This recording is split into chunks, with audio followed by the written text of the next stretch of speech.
Жогорку кеңештин аброюн жанагы бир мандаттуу округдардан шайланып келүү боюнча түзсөк, ошондо гана көтөрүлөт. Азыр жаңы баш мыйзам боюнча 90 депутат деп долбоору иштелип чыгып атат. Мен кечээ күнү ошо маалымат каражаттарынан окудум, жакын арада парламентке киргизебиз деп.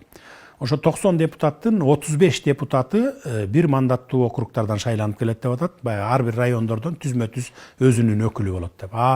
55 депутаты ушу партиялык тизме менен шайланат деген ушундай бир мыйзам долбоорун даярдашып атышат. Парламенттин аброю ошол бир мандаттуу гана депутаттар келгенде көтөрүлөт.